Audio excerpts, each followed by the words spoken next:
We really dropped the ball last week, guys. The attack in the backstage area, it was just awful. People got hurt. People were calling the cops on us. We can't go into Hog Wild like this, can we? Well, I mean, to be fair, it is a biker rally. This might get us more over with that crowd.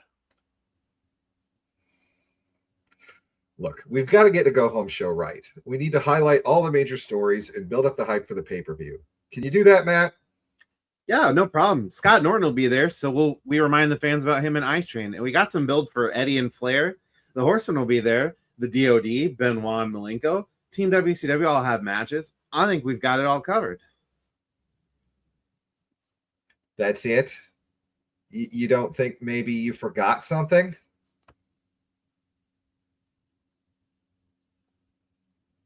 Like what?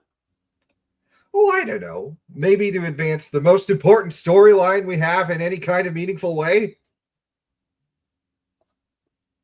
Oh, shoot. I knew we forgot something. We didn't put anything in with the Leprechaun.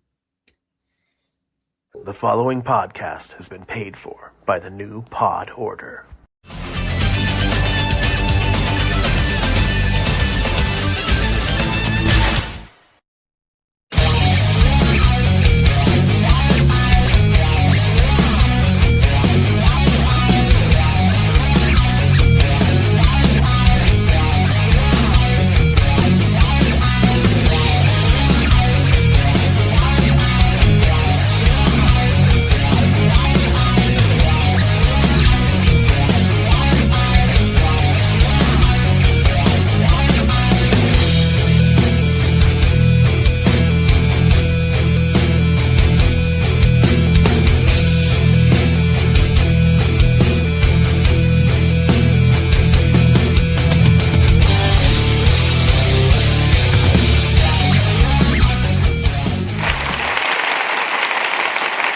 Hello, wrestling fans, and welcome back to the new Pod Order.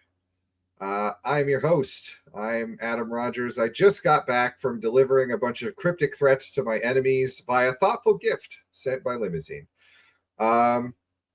With me, as always, is my co-host. He will turn off your promo, and he doesn't give a damn if you paid for it or not. And if you keep up your shenanigans, he'll tell you to stick it. Joe, the brain, Chasick, how are we doing tonight, Joe? Doing great. I've got a three-pronged plan for a smooth show this week. I've got my best guys in the production truck, so no wrestlers can get in there. I've got a special plan for ringside security that's foolproof, and I've been guaranteed that no one from the commentary team will be leaving early. Great. Okay. Got it locked in. Further to the right, he is the booty man with the booty plan, and if anybody can do it, he booty can. My brother, the American brother, me, Matt Rogers. How you doing today, Matt? What's up? What's up? What's new in your world?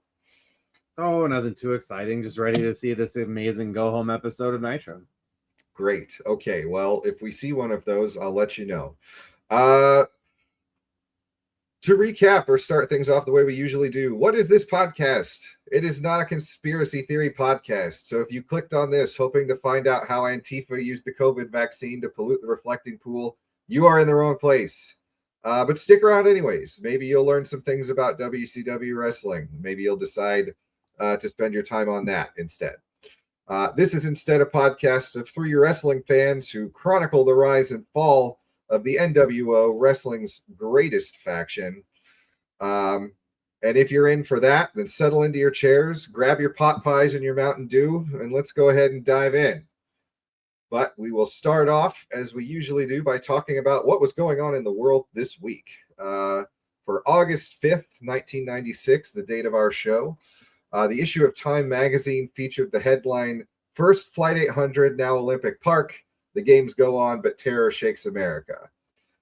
There's a split image on the cover of the Olympic Park bombing, and weirdly Kerry struck. So I don't think that was a terrorist attack, but whatever. The number one movie is the legal thriller A Time to Kill. Yes, they deserve to die, and I hope they burn in hell. And the Billboard number one song, you're not going to believe it, it's the Macarena by Los Del Rio. Yeah, I hope you enjoy that because it's going to be that for a while. And our number one show is ER. So in your face, the Olympics. You cannot battle the power of mid-90s George Clooney. And as it wouldn't be WCW if we didn't swipe the results from the WWF Raw show that was going on the same day. In this case, the main event for Raw is actually a battle royal for a title shot after SummerSlam. It's won by Ahmed Johnson after sort of an awkward bump. I'll be putting the picture of that up now. That he ends up tangled in the ramp, up in the ropes, upside down after eliminating Goldust. I think, Joe, you got confused. You thought this was a different sort of thing that was happening. I mean, based on the era of Goldust that we're in, it looked to me like Goldust had Ahmed in just exactly the kind of position that he was ready to take advantage of. The ratings rundown for the two programs. Ratings for this week, Nitro came in at a 3.0 compared to Raw's 2.8. So pretty close this time around. Almost got our 83 weeks broken in the single digits. But Nitro perseveres. And it continues on this week. We are still at the MGM studio. I know, Joe, you were talking about you were looking forward to the future where we get to have an actual wrestling audience. That'll be exciting. Yeah, it will when we finally get there after one more show. Yes, in a month of real recording time for us. So that'll be a good time. But we go to our first segment here at the MGM studios. We got our typical intro with the living legend Larry Zbyszko and Tony Schiavone and Tony's mullet. Schiavone restacks the big story from last week, the attack in the backstage area. Larry really condemns them for it, tells them that the real men do their fighting in the ring. They run down all the NWO members.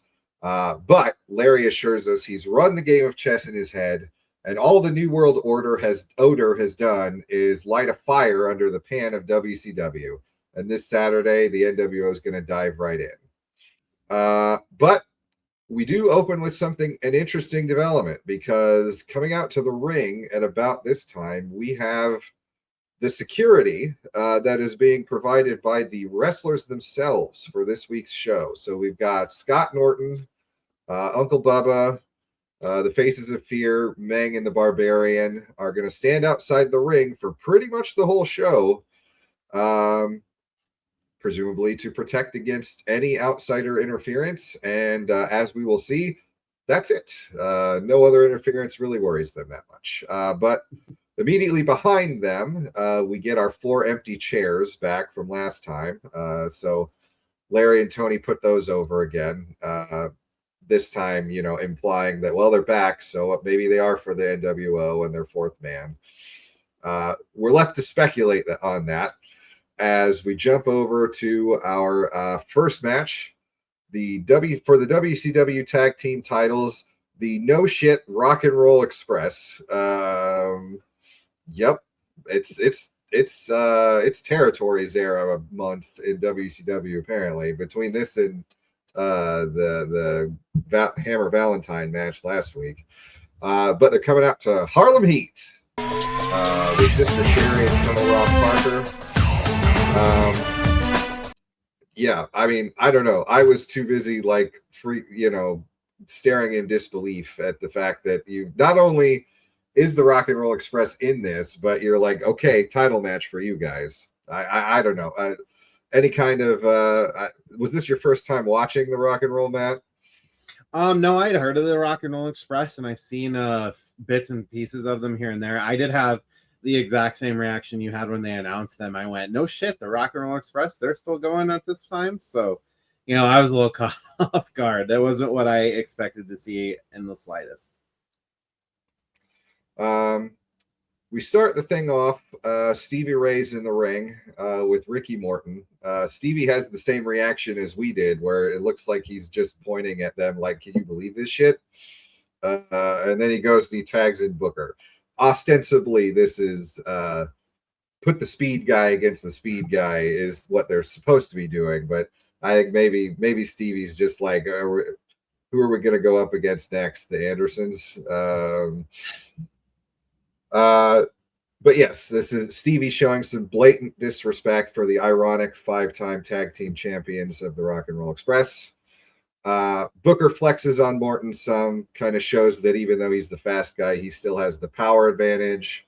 But Morton gets the tag, double teams Booker out, and then they clothesline him out of the ring. And we head into a commercial break with the Rock and Roll Express back in charge. We come back, they're still on top, but the Heat take over control back. They basically just outpower and outclass them for much of the match, which is funny because the crowd seems delighted that the heel Harlem Heat is dominating this matchup. So any thoughts, Joe, on kind of the opener for this match and how the flow is put together here? I don't think there really is any flow, unfortunately, mostly because of what you just mentioned, that the crowd is chanting "Heat, Heat, Heat" the whole time, even though Harlem Heat are the heels and the Rock and Rolls are the faces. And I mean, the whole Rock and Roll Express formula is we're going to be faces. One of us is going to get beat down for 5 minutes to build up the crowd's excitement so the other one can tag in. And boy, when the crowd has decided that the other guys are somehow the faces, even though they're acting like heels, that formula just doesn't work. Yeah, Matt, same kind of thoughts on how this is starting out. Yeah, the match formula was really broken from the beginning. Neither team really seemed to have any momentum. The faces weren't working the faces were trying to work as faces, and the crowd just didn't give a crap. And honestly, I didn't give a crap. Like, I wanted to be more excited for the match as it started, and it missed me. And I don't know, maybe that's my problem, but it was not a great start. Well, the crowd may be paying attention to the Harlem Heat, but Sister Sherry and Colonel Rob seem to not be doing that. They're busy arguing with each other, and in doing so, they distract Booker T from the outside. So, an odd case of the manager distracting their own guy in the ring that sets some things up. Parker, he needs to be fanned off with his hat. Sherry's talking about how she just can't handle the anxiety. Also, apparently, Parker can't fan himself off with his hat. He needs Sherry to do it. To be fair, they are both sweating like the proverbial whores in church while they're out there. Sherry's mascara is running down her face already. And Booker turns and looks over at them and acts as the audience surrogate as he asks them if they could please concentrate on the match.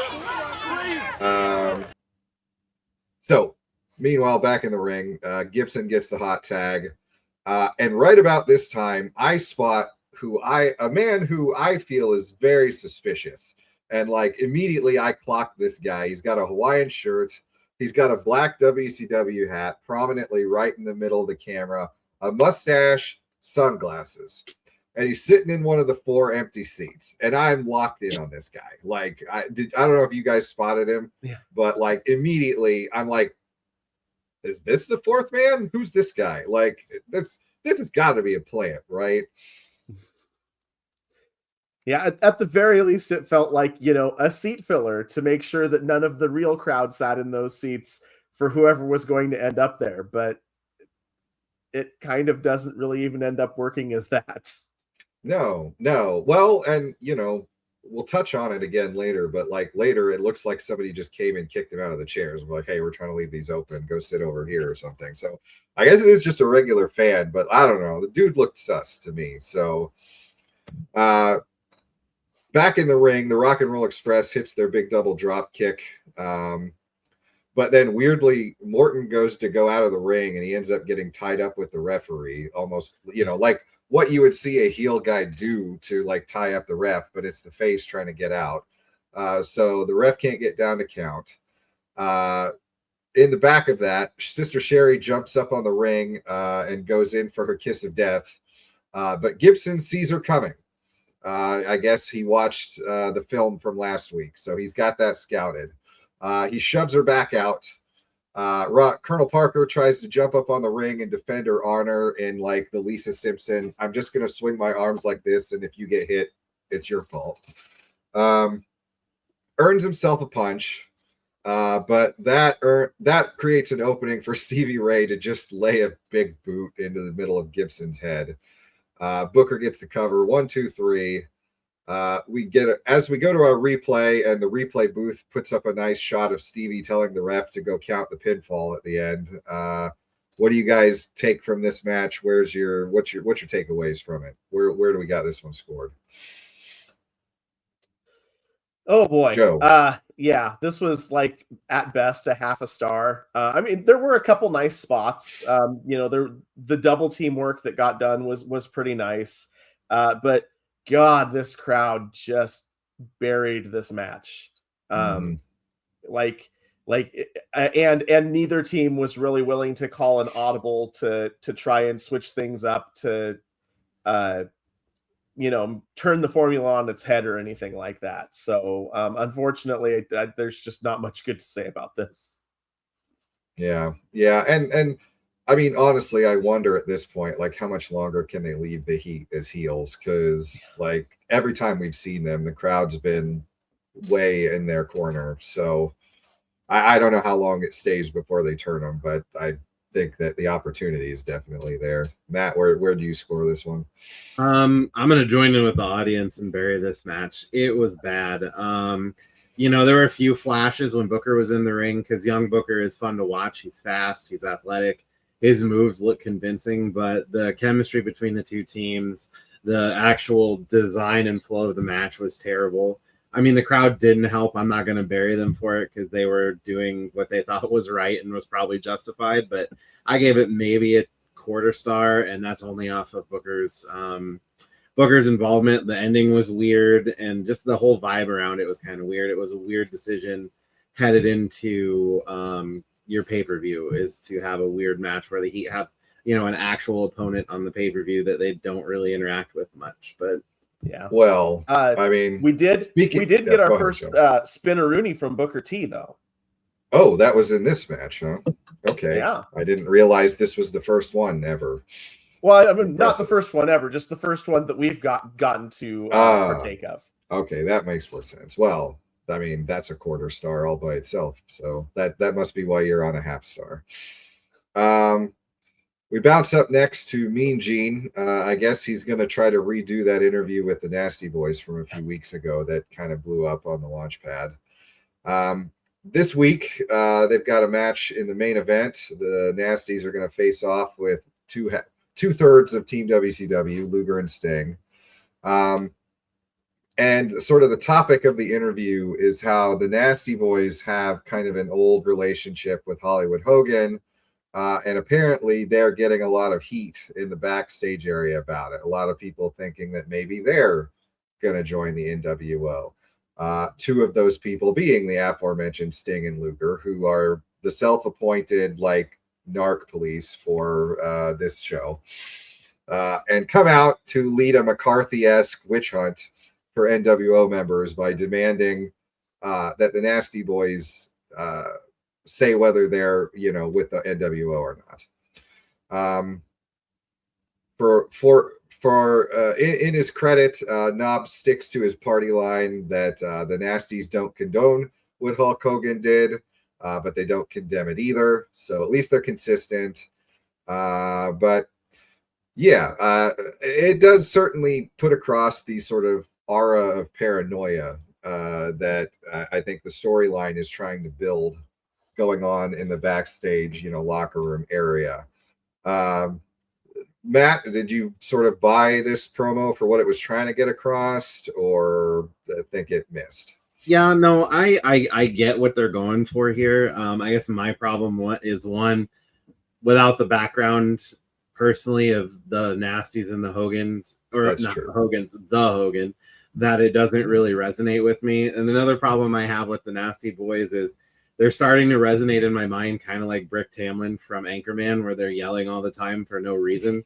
That entire promo, they were yelling. It actually says in my notes, "Okay, Brick, thanks for yelling at me," because I don't know what it is about it, but it grates on my nerves listening to them give promos yelling in like serious moments where they're like, "We're not in the NWO, but really going for it. So I don't know. It didn't work for me, but maybe I just hate the Nasty Boys, and that's a me problem, not a you problem. They're used to having to shout over the ECW crowd, I guess.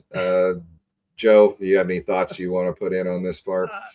Yeah, I mean, I have pretty similar thoughts on it. I feel like I don't know that we're missing anything that's happened on camera with Hogan and the Nasties. I think that they're really going inside baseball on this one. The one thing that I did appreciate is they are kind of continuing this theme from the previous version of this promo, where with the what's WCW done for us? Where have they been when people jumped us? And so I mean, they're at least keep being consistent with the storytelling, even if the promo isn't very good. Yeah, and I mean, I guess relying on backstage knowledge for what's going on in the promos is going to be kind of a theme as we're going along here, because we got a whole big chunk of that coming later on. But before we get to that, we've got our Glacier commercial. So we got to touch on that. Actually, we don't have to touch on that, but I'm bringing it up because I have a scoop about Mr. Glacier.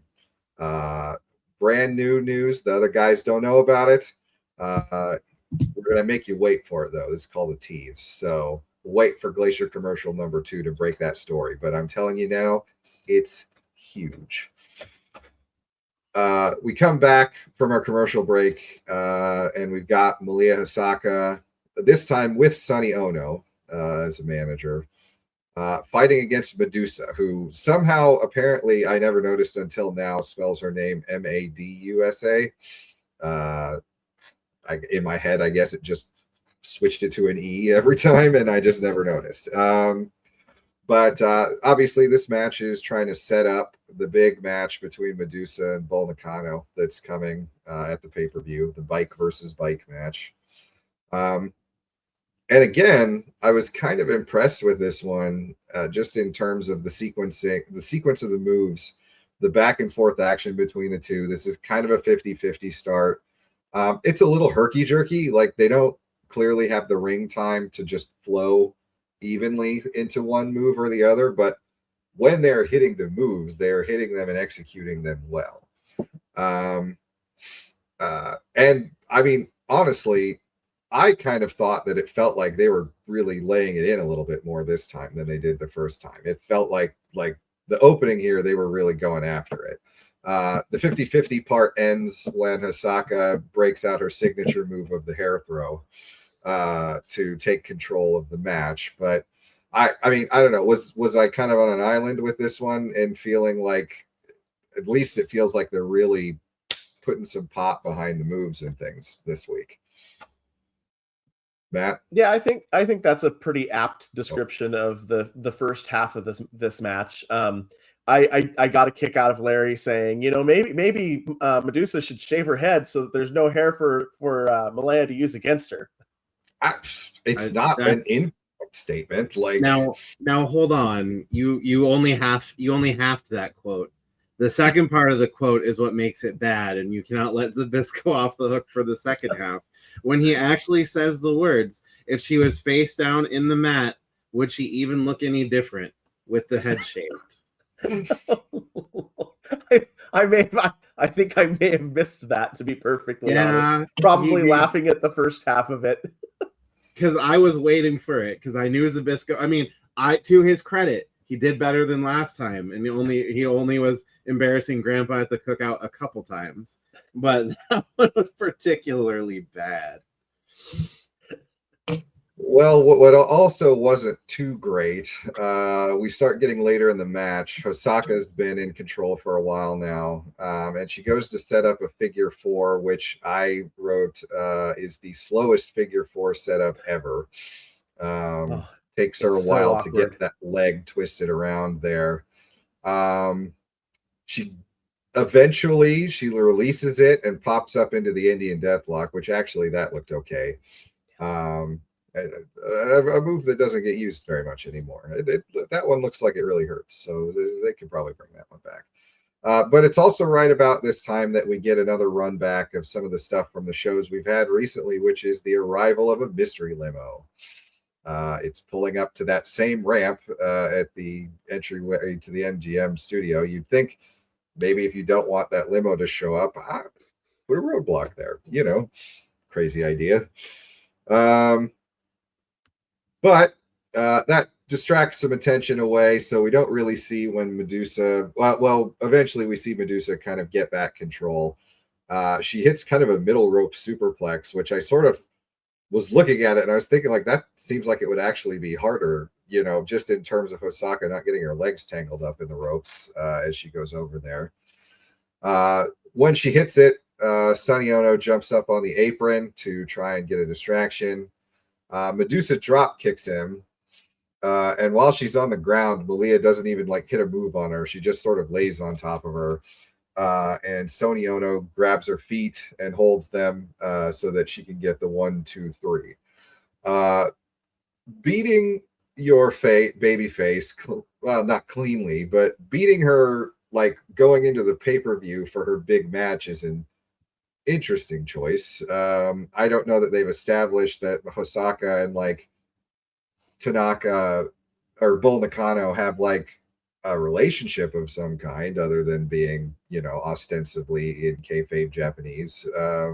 It's not the booking choice I would make. I don't know, Matt. Is that kind of where you fall on this one too? Yeah, I guess when I was watching the show, I forgot that it was Bull Nakano and not Osaka. So I had a comment that it was really weird to run this one back on the Go Home show, but I stick by that. I think it was kind of weird to run this one back. I know you wanted to get Medusa on the program, and then to beat her like that is just really strange because it doesn't give you any momentum going into the match. Doesn't do anything to actually sell the match besides mentioning it in passing here and there. And it honestly, you may have thought that it was better or at least more stiff than last time. In my notes, it said this match was probably worse than last time, in my opinion. I settled on a very generous, in my mind, quarter star. There were some good sequences, but overall it was disjointed, worse than last time, and the ending just was awful. Full stop. Joe, any flowers to give to the match at all, or are you pretty much down there with Matt? Yeah, man, we're kind of ganging up on you here so far, I think. Apparently. So I guess my biggest problem, I don't think that the actual in-ring action was bad. It suffers from the fact that they didn't have enough time. My big issues are the booking is the only person that the booking gets over is Sonny Ono. Yeah.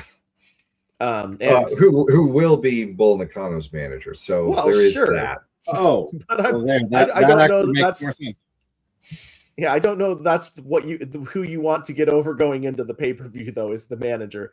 No, generally. And yeah, and the other thing that I really didn't like was that superplex was actually really impressive for all the reasons that you mentioned, and Malaya basically just no-sold it to go into the pin, and I don't know,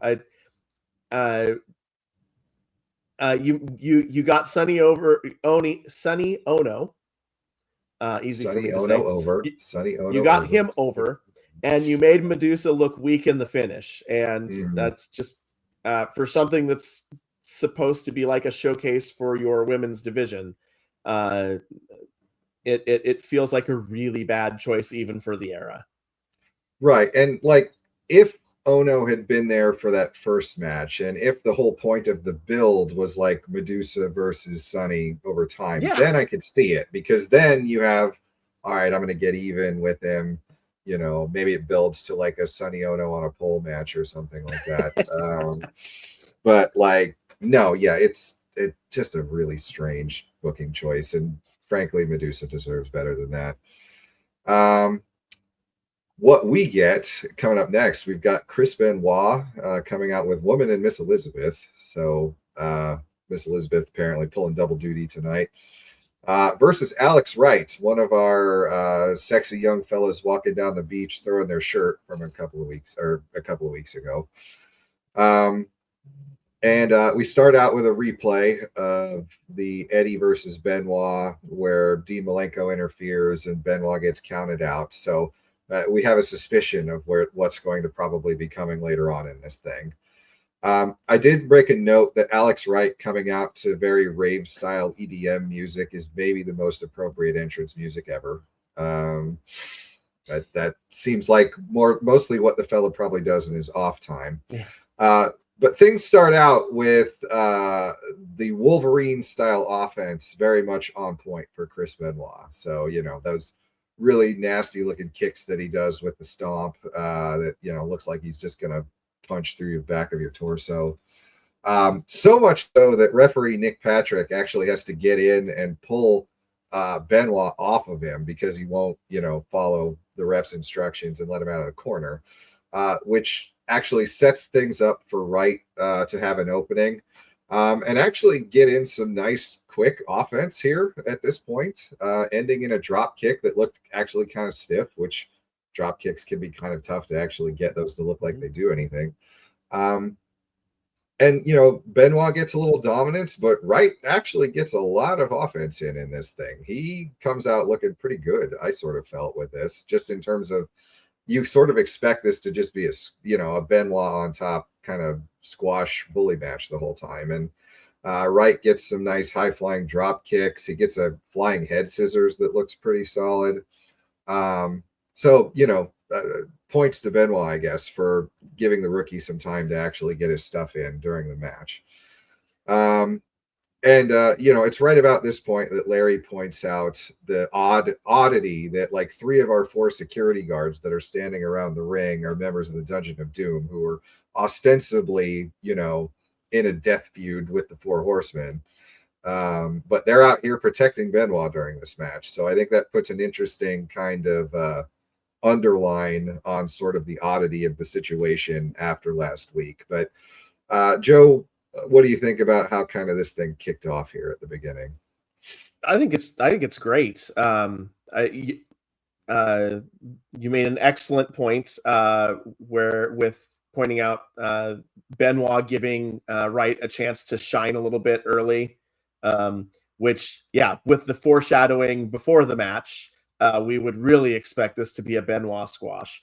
But I also I want to give Wright props because he goes for a corner charge on Benoit and eats the turnbuckle so hard. I really worried that maybe he hurt himself on that bump. Yeah. The young man's really doing everything he can to try to get himself over and earn himself a place here. You can tell he knows he's getting an opportunity here and he's going to make the best of it. Matt, what are your opinions on sort of the start here? Yeah, no, I went into it with the same expectation you had. I figured this was going to be quick. Alex Wright was maybe going to get in a few moves here and there. Benoit was going to squash him to make him look good heading into the pay-per-view. I was pleasantly surprised. Like you said, Alex Wright got a lot in. He looked really good.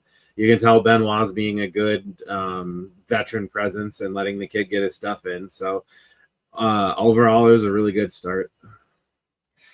And it kind of comes to a screeching halt for a bit here as we go back to this weird sort of half shoot, half not kind of angle with the Dungeon of Doom. And, specifically we've got Jimmy Hart coming out just kind of unprompted in the middle of his thing to start harassing women. Ostensibly, he's like trying to convince her to leave the Horsemen and Benoit and come over to the Dungeon of Doom. And he drops that there's somebody in the back that she is just driving crazy by being out here. And he's pointing at, Kevin Sullivan on his tie. And there's just, it's just weird because like on screen there, as far as I know, there is no relationship between Kevin Sullivan and woman at this point, in what the fans know. So it's just weird. I don't know what to make of it. Yeah, it's a little bit too much reality dripping into your wrestling with no real explanation on screen. And it's just awkward. Yeah, like today, I could see something like that happening because today, everybody's on the internet and everybody's smart and everybody knows all the backstage kind of stuff. But so like if Jimmy or if Jey Uso calls Roman Reigns Joe, that gets a pop. Where in this, it's like nobody knows that Nancy and Kevin are married. At least the average fan doesn't know that. So I don't know, Joe. What do you think the point of this is? It's tough to say. I know Eric Bischoff has talked in the past about one of his big goals was to offset the WWF programming of the time, where it was very cartoony and occupational based. We want to be more realistic. We want our guys to use their real names or something close to it. We want to go ahead and pull things from their real lives, but this is like a whole step completely beyond anything that they've tried. So I don't know if this is some experimental storytelling or I don't know. It feels awkward, even if you don't know where it eventually leads to. Well, believe it or not, behind all of this, there is still a match happening. Alex Wright gets up on the top rope. He goes for what looked like he was trying to do some kind of top rope stomp. I feel like he must have missed it because it kind of looked like he just rolled his ankle. Yeah. I thought maybe he was going for a leg drop and realized, as he was jumping that it was too far. Yeah. I don't know. Yeah. It's really awkward, and I think they're really lucky that neither one of them got hurt. Right. Yeah. I mean, I wouldn't have been surprised if we saw Alex Wright like limping on the way to the back from a sprained ankle or something from that one. But this is right about the part where Malenko shows up and also starts harassing women. I know she's pretty, guys, but this is kind of ridiculous. But Benoit sees this happening and slingshots himself over the top rope at Dean, which I think if I remember right, he just kind of bounces off. Like neither one of them really sells it. They just land on their feet and they go into a brawl. This earns Benoit his second countout defeat during the build to the pay-per-view, which is very unusual. Of course, not a disqualification from the fight that he and Dean Malenko are having. Let's not be crazy. One might almost start to wonder about the refereeing of Nick Patrick if one were so inclined. But as they do, I did catch a highlight as they fought up the ramp. They did something that I figured would happen basically every week since they got here. And somehow this is the first time since they've been at MGM. Benoit throws Malenko into the palm tree that's in the middle of the entrance ramp. Like, I almost wonder if Disney wasn't like, hey, don't hit people off of our palm tree or something. Because, like, I would have been using that thing every match I had for the whole time I was there. But, Joe, go ahead and take us home on this one. Where do you put this match in the overall? Ooh, so we have the world's fastest count out to end it. Sure. Like, I wouldn't think that the referee would even have been to like 4 by the time they rang the bell. So that makes me wonder if it was really a count out or if the announcers were just making something up because they didn't know what it was supposed to be. But what we got was a solid match. I appreciated the fact that there was some balance. We did miss a good chunk of the match because we were watching Jimmy Hart harass women instead of putting at least part of that exchange into like a backstage segment or something. It's like a 1.5 stars for me. The lack of a finish probably the lack of a real finish probably cost it like maybe as much as a full star, because I think if we'd gotten an actual finish, we'd have been pretty happy with what we got. Yeah. And I was pretty much the same. I give it about a 1.5 stars. It was the highlight of the show so far, which is saying a whole lot. You have to give WCW credit here. They actually built a storyline here instead of just having a random nonsensical finish. So, you built a little bit of the Dean Benoit thing heading into the pay-per-view. So it was successful from that. And, it made Alex, I won't say look like $1 million, but it made him look really good for a guy you just up and are bringing into your active roster. So yeah, I'll be curious to see him, because I would imagine if he works with somebody like Ray, he would need to be the base for that match because he's just bigger than him. But I think that could be a really interesting matchup if he starts working with some of the cruiser guys, which I think that's what he's here for, is to be in their kind of cruiserweight division. But next match we've got coming up, we've got Lord Steven Regal with Jeeves going up against the Macho Man, which I kind of realized as this was going on, I probably can count on one hand the number of like straight just the Macho Man doing a match that I've seen.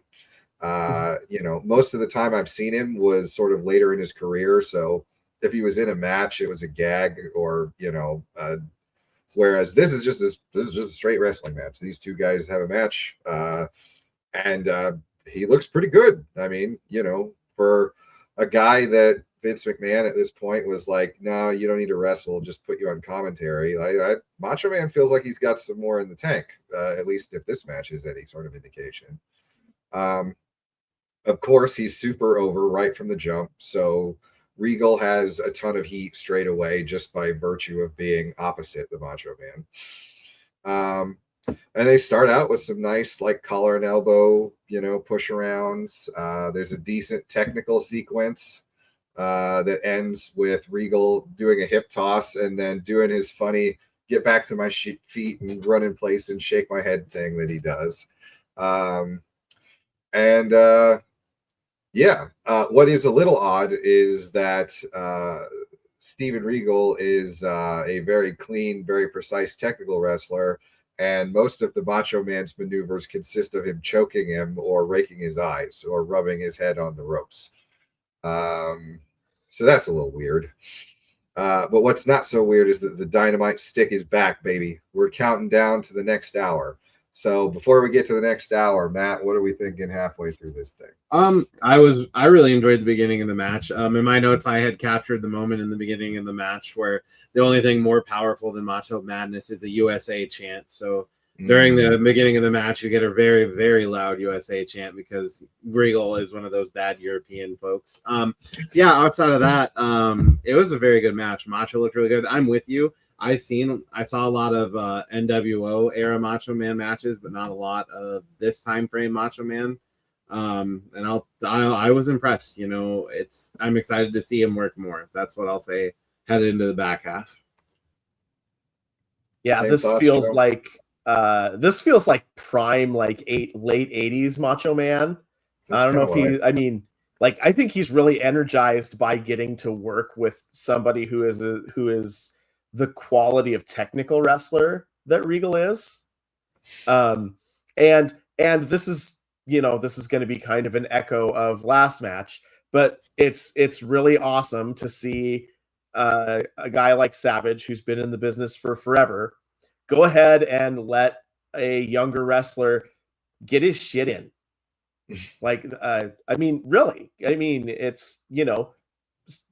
Randy is very much giving Regal every opportunity to look good, and Regal being Regal, he's taking full advantage of it. I realize we haven't really fully gotten into the NWO branding and everything yet. I did think it was an interesting choice for Macho to come out for this match wearing black and white. Yeah, especially because it's been like the neon, highlighter outfit for everything before now. I was chuckling because like Steven Regal has always looked like he was 50 to me, so calling him the young guy kind of threw me off. Sure. That's that's just knowing roughly how old he actually is here. Yeah. Well, the dynamite stick is back, but as we head into our second hour, Eric Bischoff isn't. So we return to our favorite segment from Bash at the Beach. Where's Eric Bischoff? We're so back, baby. Yeah, and just like Bash at the Beach, there doesn't seem to be any purpose behind this. He's just not here. Who is here is Lex Luger and Sting. They come out and they go take some of the four NWO reserved seats so that they can watch their buddy Macho Man continue to choke Regal in the ring. Which I noticed, of course, Hawaiian shirt guy has been evicted from those seats now, so they're open for them. And yeah, it's right around here that Regal does the most cheating that he does in the whole match, which is an eye poke. Again, immediately after being nearly strangled by Randy Savage. Somewhere in there, Randy does get his lip busted open. But they get out of the ring. They brawl a little bit out there. They get back in. Regal gets him down on the mat and then goes for one too many of his little head shake taunts. And he gets a clothesline from behind from Randy, setting up the big elbow. And then the 1, 2, 3. Scores on this one, guys. Joe, it seems like we enjoyed it. We had what is very unusual, a clean finish on a Nitro match. But I'm curious to see where we land on this one for stars, guys. So the first time I watched it, I was like star and a quarter. Watching it back though the second time, and really just focusing in on actually watching the match and not trying to worry about taking notes. I liked a lot of the little stuff. At the beginning of the match, Regal points at Savage and he says, "You better watch yourself." And Savage goes, "Ooh," I mean, just some fun exchanges between the two of them. I think I'd bump it to like like in the neighborhood of 2 stars after watching it a second time. Just really solid work all around, and it does a really good job of making Savage look strong without burying Regal. Yeah. Macho Man ahead of the game again. He coined Hollywood Hogan. He's doing the NWO, scared thing. Just the player that Macho was at this time. Matt. Yeah, I was gonna say I gave it a solid 2.5. I really enjoyed it. I'll cop to liking William Regal, so I'm always excited when he's in the ring. And how dare you? It was a good back and forth match. I enjoyed Regal's heel work. I enjoyed Macho's, I guess we'll go tweener work since he was cheating left and right. But overall, it was a really good match. It was much better than the matches that preceded it. So 2.5 felt fair. That's true. Sometimes I think some of these matches just look good by comparison in some of these things. But yeah, so right now, next up, the Fun Police pop up into the ring. Luger and Sting show up. They're going to have a little chat, and they decide that they need to go investigate this limo that's pulled up outside.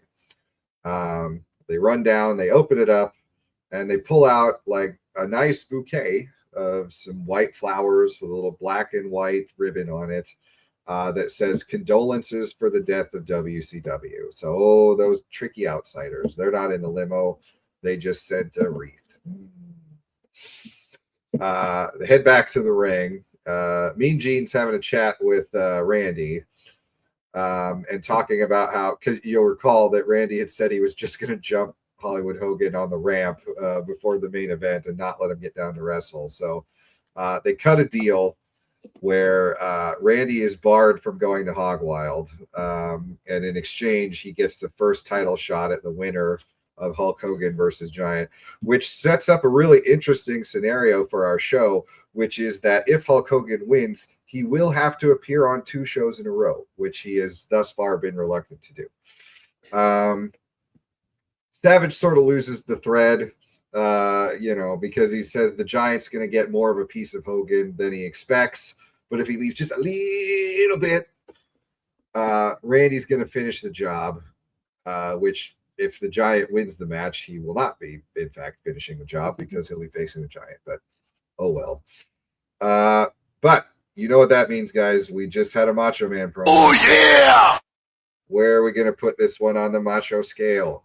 Or the Savage scale. I always get it mixed up. Ooh, I thought we would probably do this once we were completely done with this segment. Okay, fine. We'll wait. We'll hold off on it. Sting jumps in. He says maybe the outsiders aren't that bad at guys. They did send a nice floral arrangement, so how bad could they be?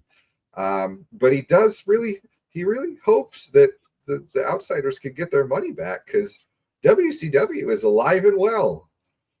And then we get a field goal kick. Pretty nice shot, actually, of them field goal kicking the wreath right into the camera. That looked all right. Matt disagrees. No, it's not. No, that's not the problem. But we'll get there. Yeah, I mean, I don't know. It's a weird promo, but I don't know what I mean, I do know what the point is. They're setting up the stories, but it just maybe they needed a little more structure for this thing or something. Matt, where are you landing on this deal?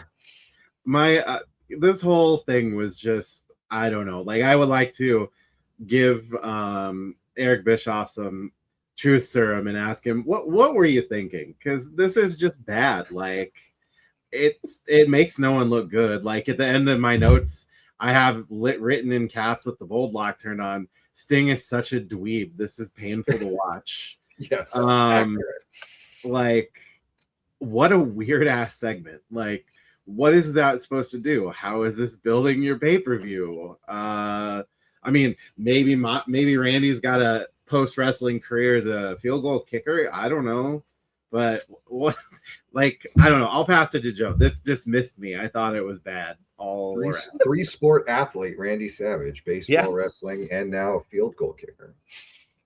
Yeah, it's really it's completely out of left field. I joked in our Discord chat that this felt like we realized that we had one more Disney show than we thought we did.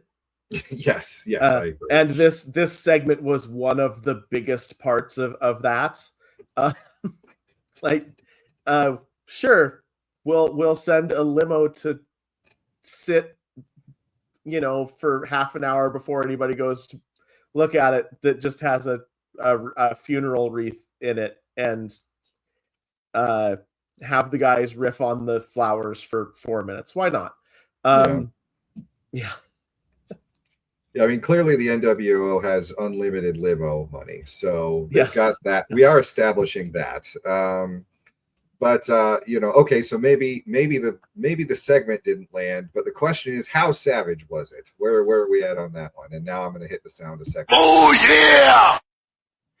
I was going to say, the one thing I will give this whole long run credit for is Randy Savage. Like, as much as Sting is a dweeb, Macho works in this, where you're talking even an itty bitty amount of Hogan's left over. I mean, whoever wins is left over.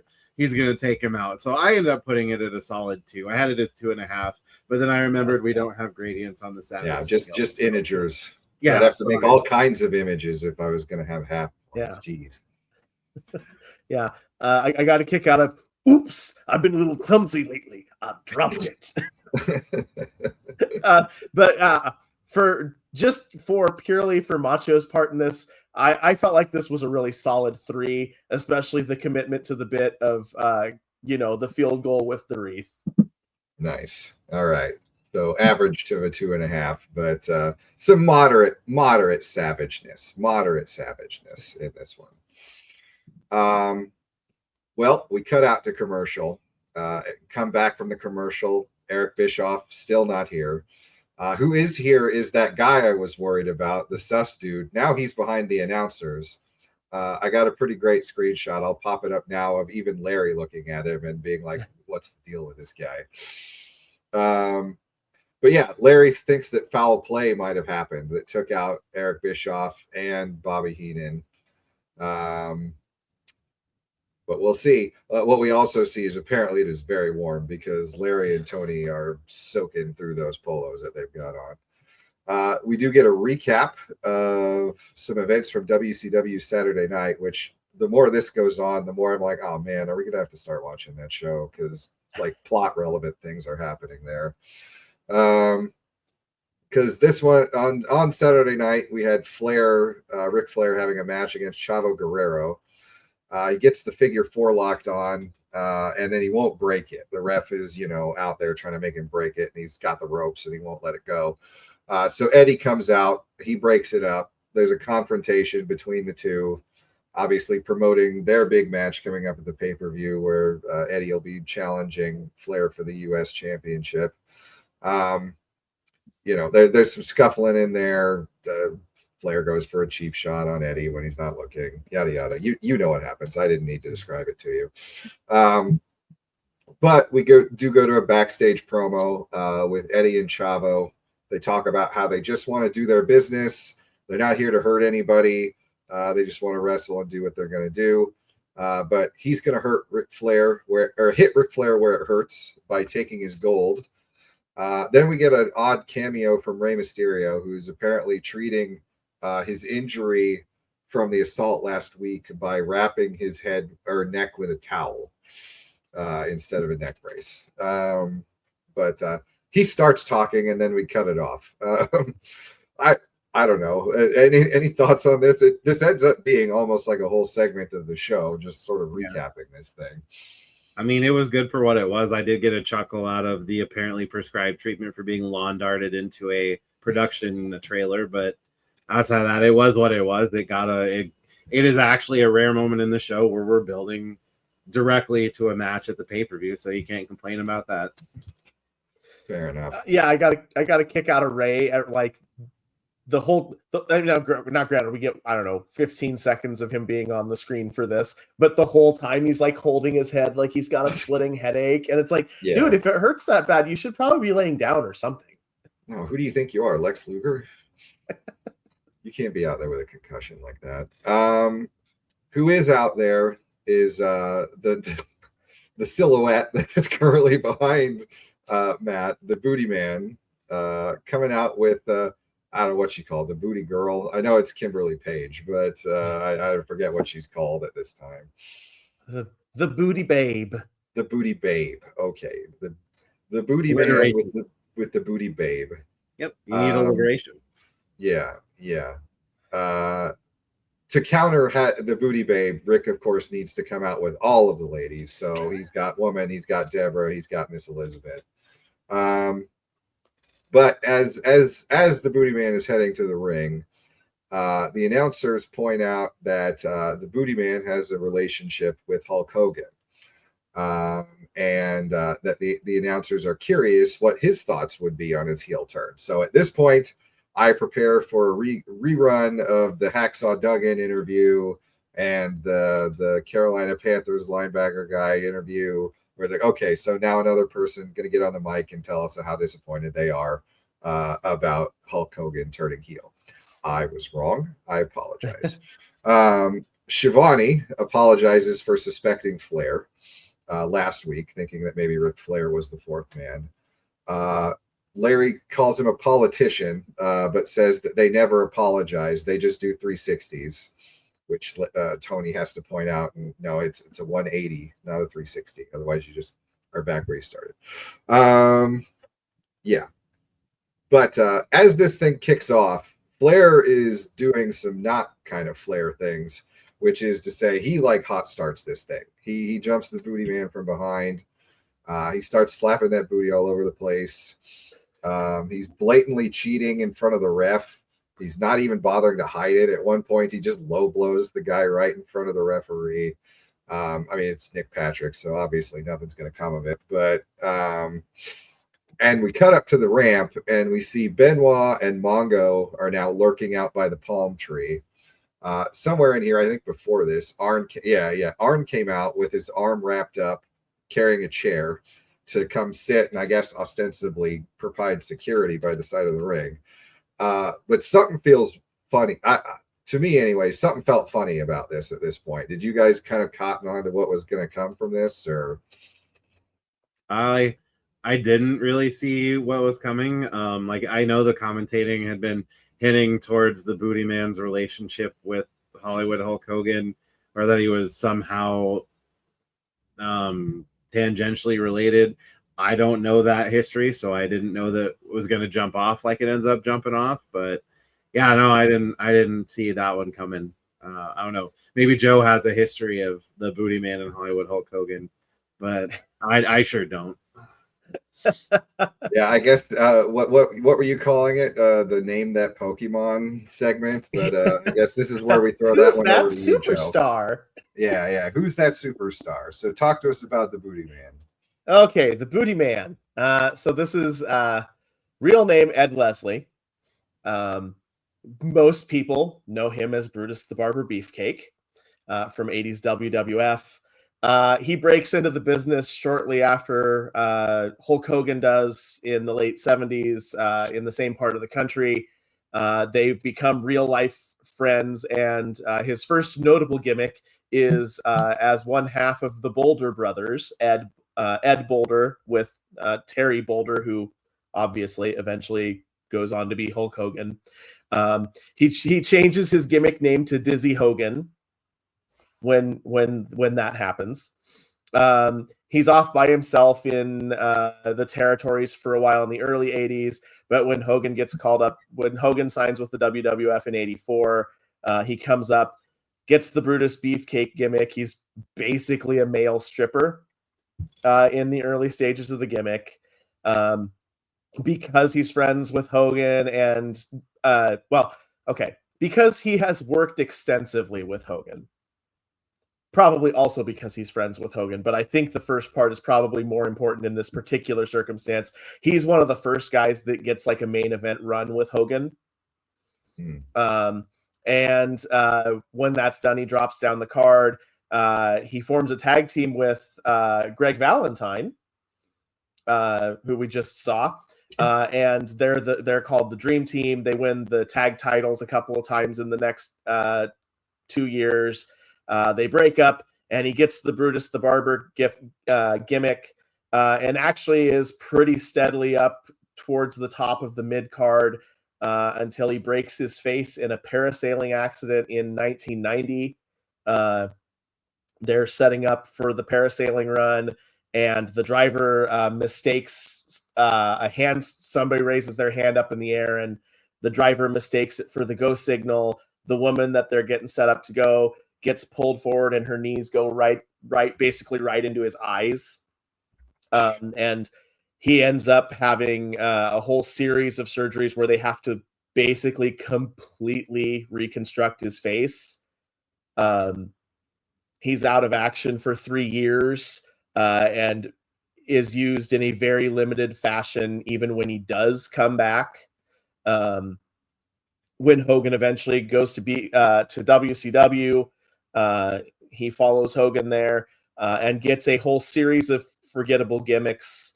And I do have to throw a shout out to former WCW commentator Scott Hudson here, who very late in the Ed Leslie run in WCW, he's doing a match on one of their syndicated shows, and as he's coming to the ring, Scott Hudson literally just calls him Dizzy Brutus Boulder, the Beefcake Zodiac Booty Butcher Barber Disciple, the man with no name.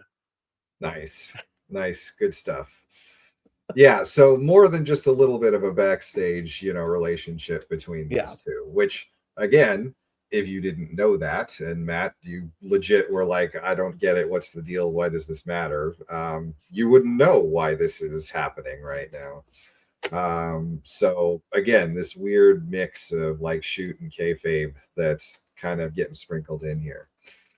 And we're making fun of the Booty Man thing, obviously, and we're going to keep doing that. But in defense of it, I will refer you to the career of one Billy Gunn. Moving on. Heenan shows up right about this time. Heenan's got about the cushiest job of anybody over these last 2 weeks because he just got to show up for one segment, act flustered, and leave. Because he shows up, he demands to know what's going on. He wants to know what, Matt? Where's Eric Bischoff? Yeah, where is he?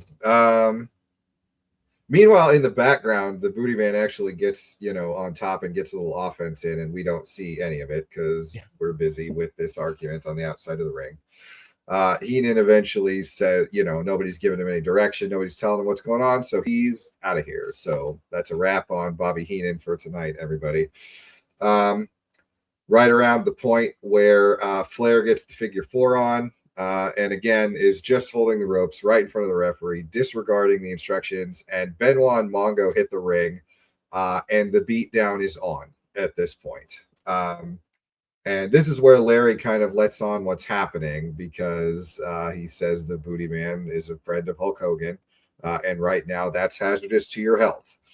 And that is give it an exclamation mark as Arn Anderson pops up into the ring with that chair he came out with, and nails the Booty Man in the knee with that chair.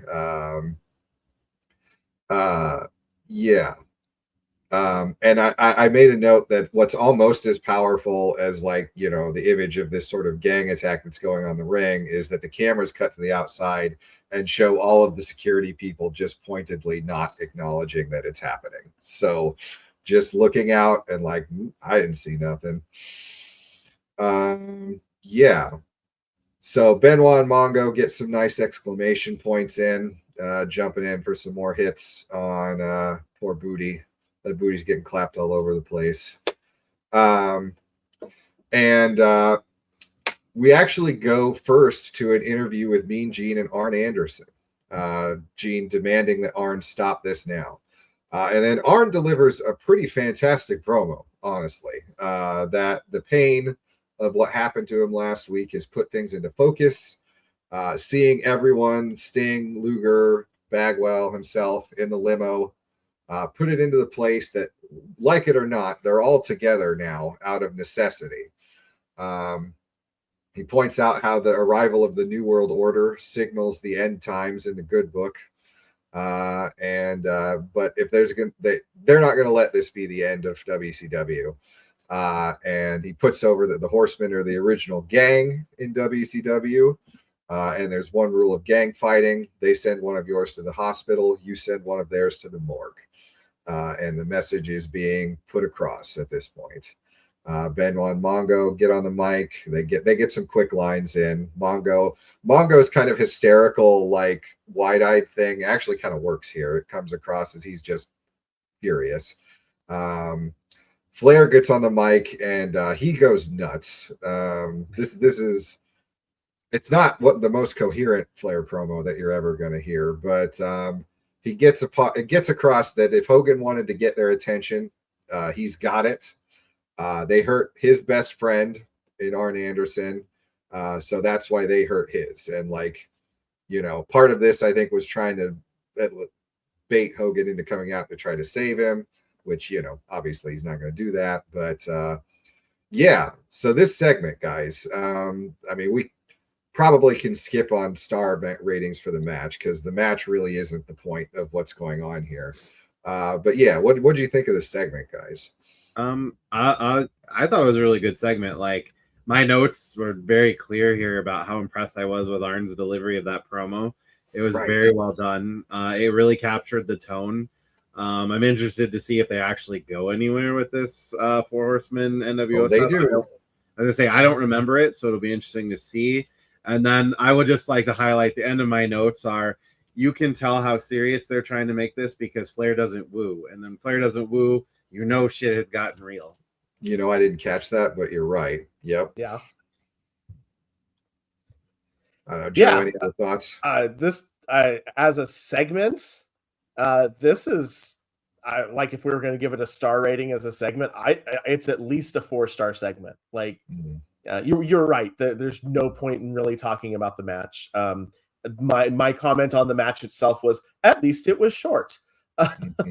But yeah, this is a very, very old school Arn Anderson, like mid 80s Four Horsemen promo.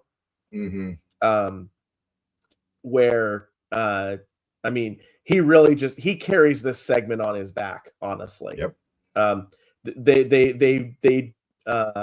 do a good job of giving Benoit and Mongo things that are short and sweet. And honestly, for the brevity of what they say, they're really pretty impactful. And I this is a case where sometimes the crazy man Flair that we kind of get here, sometimes that doesn't really work. But in this particular circumstance, it's perfect because it feels like he is legitimately pissed that they went after his best friend last week. Yeah. Yeah, and I noticed when they play the replay, because we're coming up to the replay of the incident from last week. And when I say replay of the incident from last week, I mean most of the incident from last week, because they decide, I guess, we need to take up 7 minutes or so of airtime with this. But, when the ambulance pulls away and like Flair is like yelling at him to close the door so that they can leave. Benoit, I think, gets a nice line. Benoit's line about how, referencing how shocked and shaken up he was, it all really works together. The big shocker of all of this for me is how much of an Arn Anderson fan I've become since we started this show. Because, man, that guy is moving up my charts very rapidly. As someone who, his wrestling career was basically over when I, first started really seeing him in anything. So, but yeah, we get our replay. Larry takes the biblical references even further, doing what I know was a highlight for you, Matt, in calling Hulk Hogan the Antichrist. That seems a little dramatic, Larry, but Yeah, I mean, if you got nothing else to sell it, you might as well call him the Antichrist. That's the trouble with starting at a 10, is like there's nowhere to go past that beyond he is the son of the enemy come to life. Yeah. Come in hot. When you come in with New World Order, all that's left from there is Antichrist. Yeah. Speaking of the New World Order, their vignettes coming up now. So we get the, again, the famous, this announcement was paid for by the New World Order. Comes in like mid conversation of Nash and Hall recapping them jumping Sting after Saturday night last week. Then, obviously their big attack.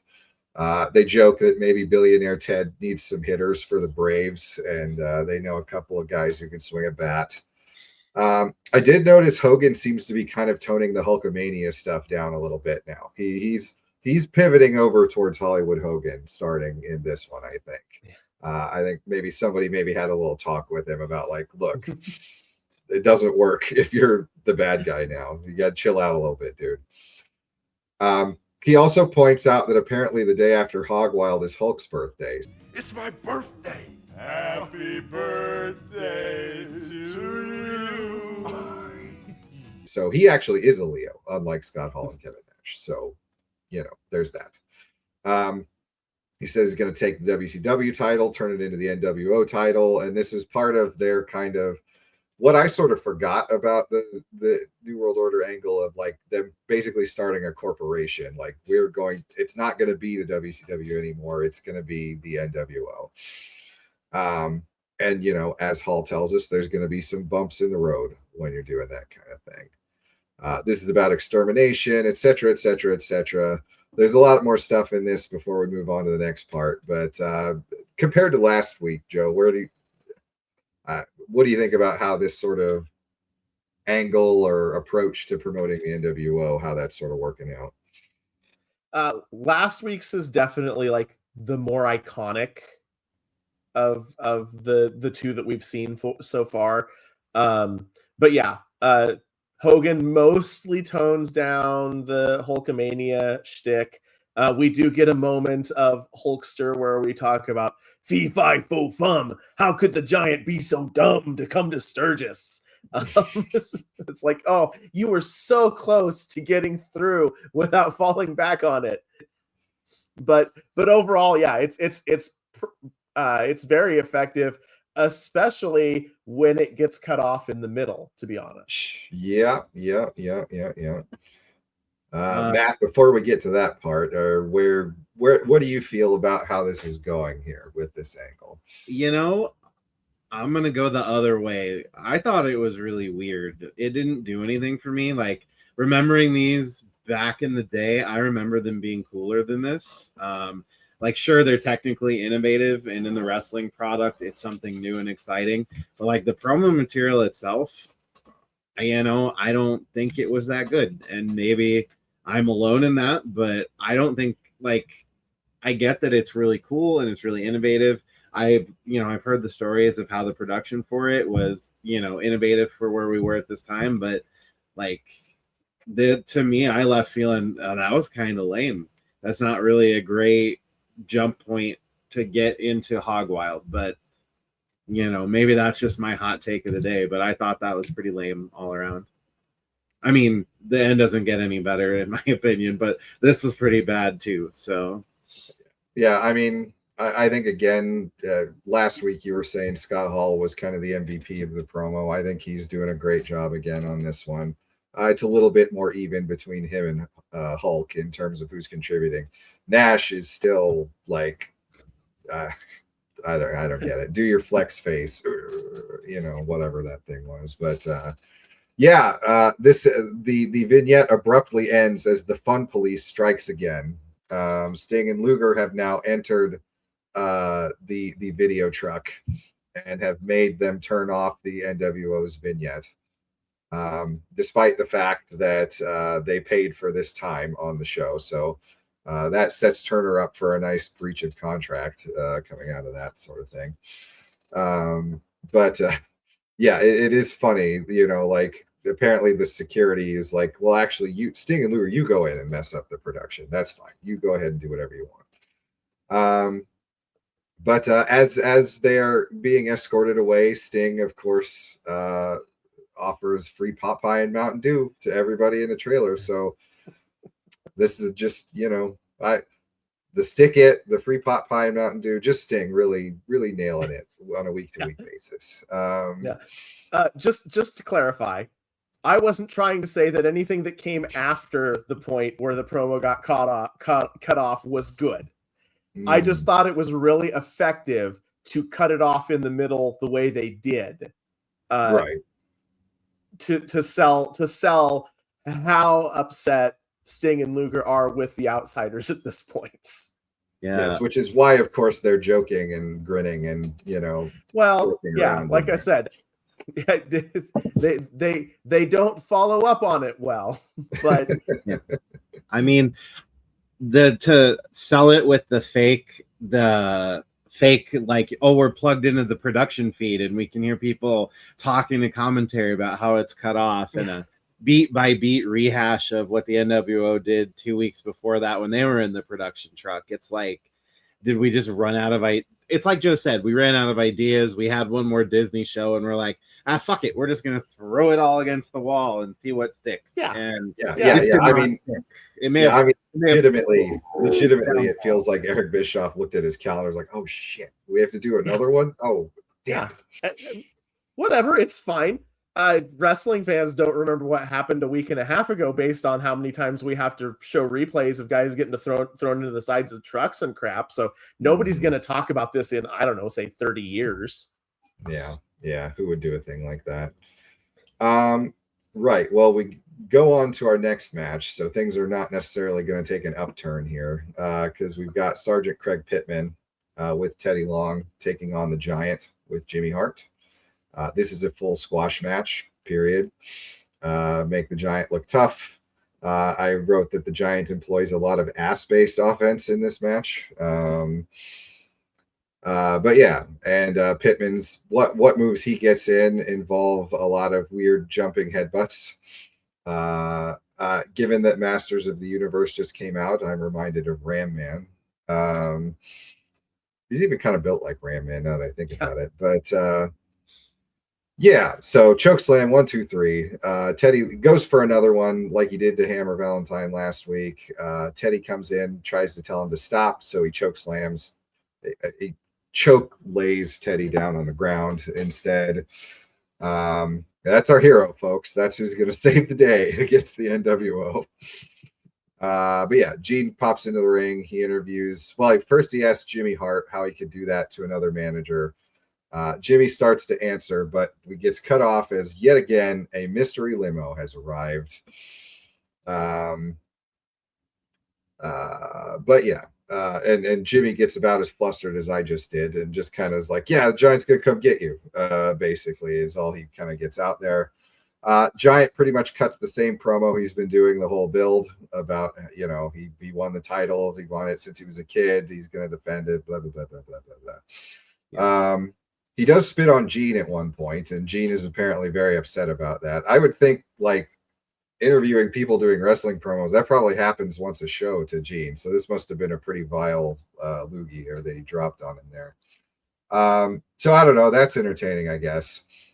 Giant does get a good line where he says, if they've got any guts at all, show up at Sturgis and I'll show them to you. It was like, all right. Yeah, that's fair enough. But yeah, the segment, Matt. Yeah. I guess the main thing that I took out of it, outside of the hilarious background images of Teddy Long dead in the ring, like every time they cut back and he was in frame, he hasn't moved. He's in the exact same pose for this entire promo thing. But my biggest Scotty thing, Riggs syndrome. Yeah, he did. I think he might have joined him in the morgue. Rip Teddy Long. No, I'm just kidding, because I'm pretty sure the Giant's going to have a match with Undertaker next week on SmackDown. But I would say the one thing that I think went sideways for WCW at this point is, at one point when they're talking, the crowd broke out into a full Hogan chant after the limo showed up, which is, I don't think, a thing they wanted. Obviously, we're not in a wrestling crowd, so their reactions are a little unpredictable, but the Hogan chant, I have to imagine, isn't what they wanted when you're trying to sell your face in his promo before his big match at the pay-per-view. But outside of that, it was a good Giant promo. I mean, is that a good Giant promo, a great promo? No, but was it a good promo? Yeah. Well, and I mean, they should have known. Like, you're teasing maybe Hulk Hogan is here. So, yes, obviously the crowd is like, bring us Hogan. That's what we want to see. They should have known better than that, honestly. Joe, any thoughts on the Giant as a person? This whole segment is just kind of a thing where it's like, kind of like the last one. It's really not worth rating the match. No, definitely not. Like, this segment is exactly what it should have been, but that doesn't make it good. Fair enough. Well, what is good? And just prepare yourselves, gentlemen, because your mind is about to be blown, because the Glacier commercial is on, and this is my big scoop. And I got this from the Reliving the War YouTube series. So prepare yourself, because I know where Glacier is. I know why he has not showed up to Nitro.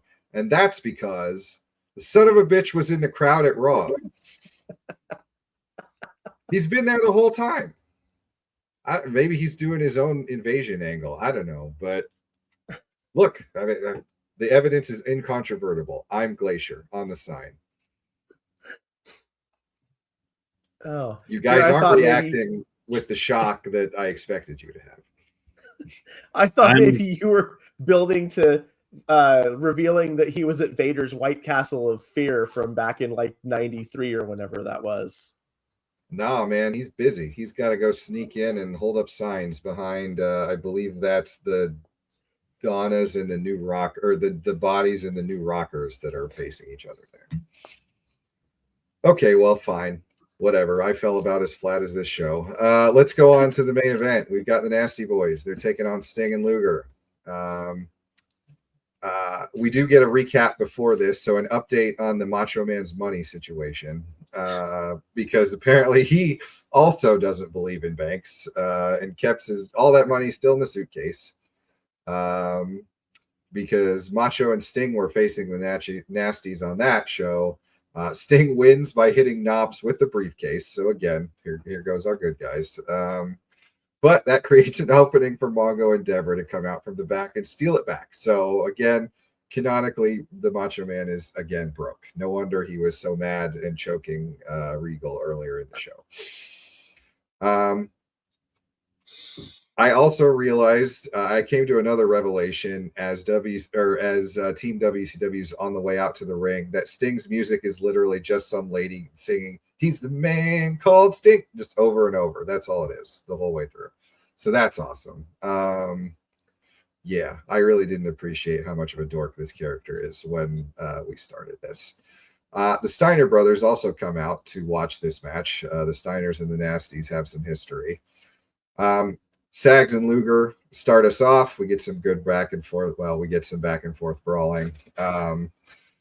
I don't know. I'm being mean. There was actually some decent, fast-paced action to start this thing. Then Luger tags in Sting, so we all know what's going to happen at this point. Is our damsel in distress is in the ring, and things inevitably flip to the Nasty Boys' favor. It does so in a funny way because he goes and bounces off the rope, and Sags tries to grab his feet and misses. So Sting has to run the ropes again to get tripped and knocked down. Right about the same time that the ref has to remind Lex Luger which corner he's supposed to go stand in because he's up at the top of the match. This is our other hope against the NWO invasion, everybody. Yeah, so again, my kind of takeaways from this, we've seen this Sting and Luger match a lot recently. The Nasties, again, I was reminded, they look good. I like the Nasty Boys. I didn't realize it, but they even do some good tag team double, moves where they'll do like a toe drop, knock Sting down, and then the other will come in with a knee on the top. So some good coordinated stuff. The Irish whipping knobs up into the corner to splash on Sting. To steal a phrase from you, Matt, I was sports entertained, but we'll see what you guys think. So what do you think about the match before we head towards the finish here? I thought it was pretty good all around. I'm with you. I was a little bit higher on the Nasty Boys here. They did a little bit better job working together. The match was really cohesive.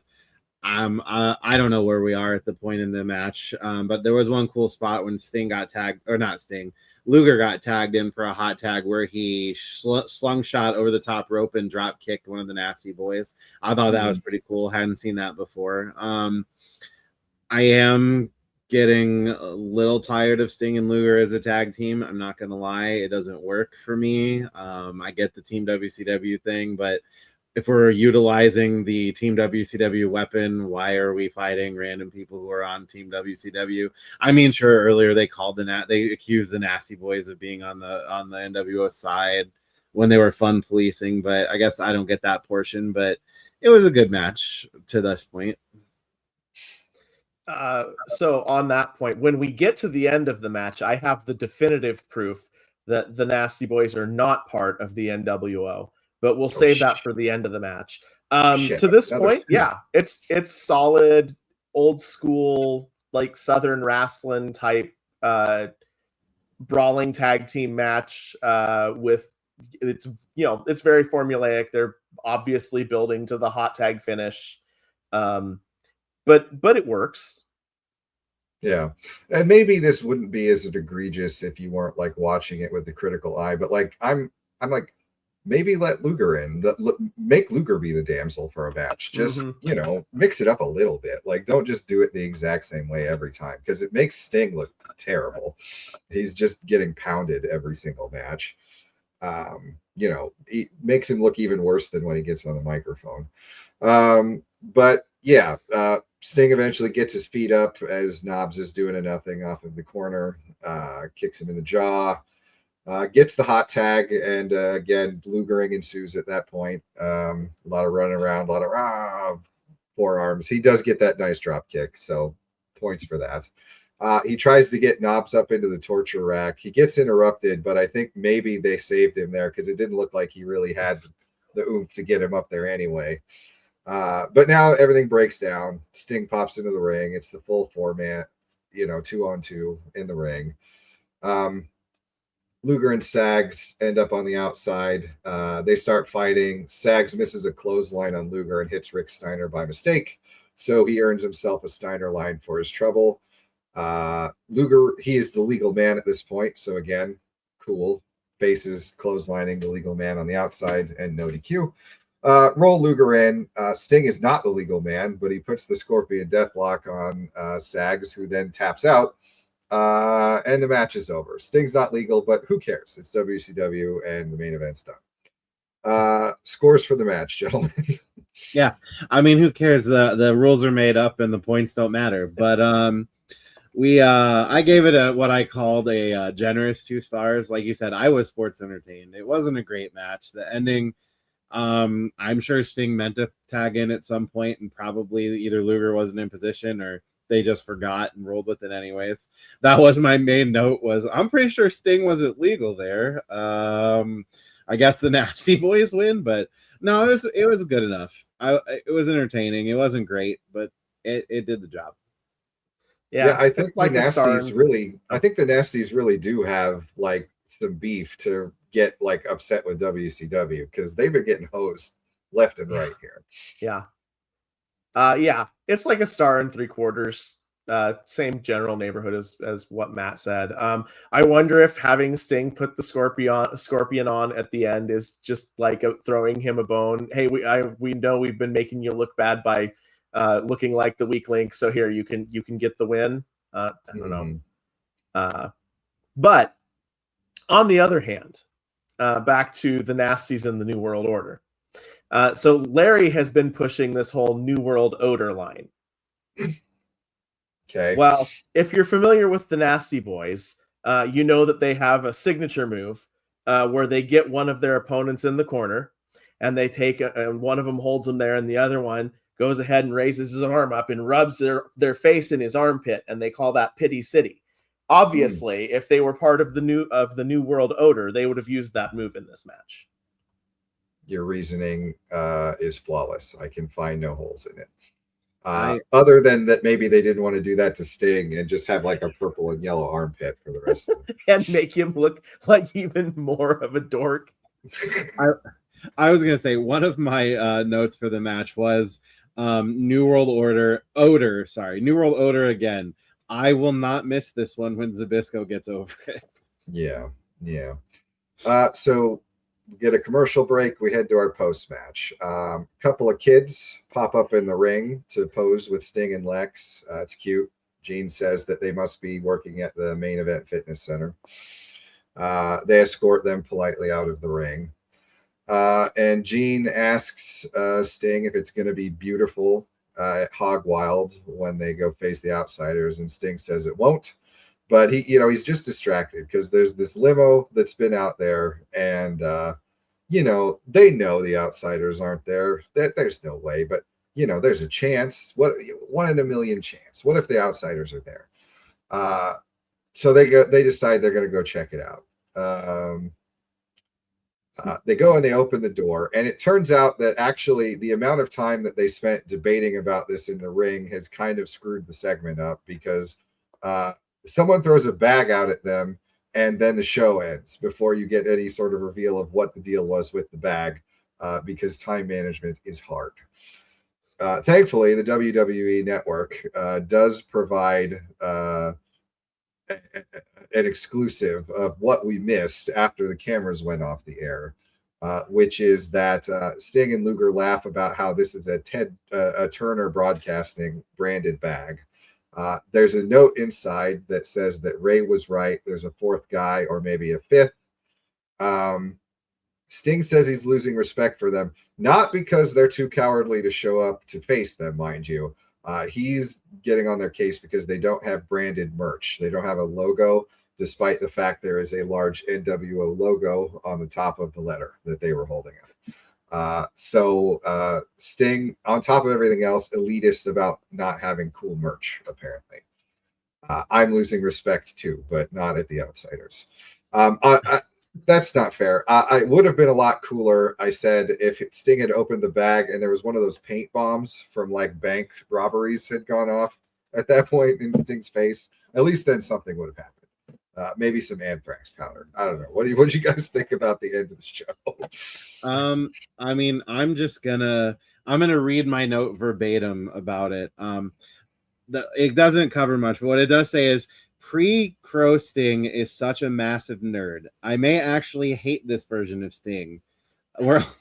So I don't know. I can't get into it. Like, this Sting character annoys me more than I find anything to enjoy about him. I know what's coming because I watched it when it happened on television. I know when we pivot into the Crow version of the Sting comes a much better character, and I think the real selling point for that is that Sting stops talking. With that, I will pass it to Joe. Yeah, I mean, I don't want to make the commentary about the end of the show just completely about Sting, but this feels like a gimmick that it's past its expiration date, and he's kind of lost the thread with it. I think he's at the stage where inside he knows he wants to do something different, but he's not really ready to admit it to himself just yet. And I think I mean we're seeing that a little bit, right? He doesn't have the bleach blonde hair anymore. He's got the he's letting it be its natural brown. Supposedly that was partly because he was also going to try to go be in movies, which is kind of funny that he's mocking Hogan about that. But yeah, it's kind of it's unfortunate. I mean, I don't know that it's unfortunate that the timing issues reared their ugly head, because I don't think what we got after the show went off the air was that special. But I mean, at least it was something. All right, fair enough. Yeah, it definitely it puts a different color on the whole Sting storyline, less of like a hero tapping into his dark side to face, and more like the nerdy kid that gets picked on and then shows up with eyeliner the next day to try to look tough. But anyway, that's our show. We finished the go home show, so let's do our discussion question. And I kind of figured for all of the sort of go home shows that we do, at this point in time, buying a pay-per-view, not a cheap thing to do. Not everybody could afford it all the time. So not just this show, because God, if it was this show that they were relying on, who knows? But the whole buildup from Bash at the Beach, from after Bash at the Beach to today, did WCW sell a pay-per-view to 1996 Matt and Joe? In my book, no. Ooh, hot take. Without the ability to look back on this, knowing how it turns out and how it goes, the build up to this pay-per-view, it really doesn't tie a thread between Bash at the Beach and here. The NWO hasn't really, they've been on TV, but have they been on TV in a way that really built to something in my mind? No. Especially with this show, like this go home show, I come out of it like I actually kind of don't know if I look forward to watching Hog Wild. I know the matches on there. I know it's gonna be good. But if I was me in '96 and I watched, or was this '96? Yeah, '96. Yes. One, I would be watching this on fuzzy pay-per-view vision to save the money, because it is not. This show did not sell it to me at all. All right. Well, it's the last shot for WCW. Joe, did 96 Joe, would he have bought this pay-per-view? So 96 Joe, if he had the money to just buy a pay-per-view whenever he wanted to buy a pay-per-view, I would say the build overall, I would be a yes. But if you had asked me a week ago, I would have been way higher on it than I would have been after this show. Like I wouldn't probably have been quite Avatar foaming at the mouth guy excited last week, but I'd have been pretty excited. This week it's more like, yeah, I mean, I know that, we're going to get the Hogan Giant match, and even regardless of whether it's going to be a good wrestling match, it should be entertaining. We know that we're going to get Benoit Malenko. We know that we're going to get Harlem Heat and the Steiners. Those three matches by themselves, I think, would have sold me on this pay-per-view. The Sting and Luger Outsiders, other than hoping that it's going to either pay off or advance the storyline, I don't know that I'd have been super excited about. And most of the rest of it, I would have been pretty meh on. Yeah, it's really hot and cold, like this build up. Like half of the shows have been really solid and half of them have been snooze fests, and I can't help but point out that the episodes that are more WCW focused than NWO focused are the snooze fests for the most part. So but No, I mean, I don't know. If I was a WCW fan, I'd have still bought the pay-per-view coming off of this, but yeah, they didn't help their case with this last show here. So this is usually the part where we do our episode grades, but because we're completing our last show here at the MGM studios, I thought we would take a second and just remember all of the good times and experiences we've had while we're here.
Man, I'm really gonna miss this place. But let's go ahead and take it home.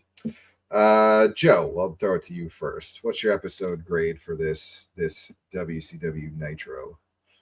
Ooh, this was not a great one. No? I'm gonna give this show a D. There's enough in there to save it from completely failing, but only just barely.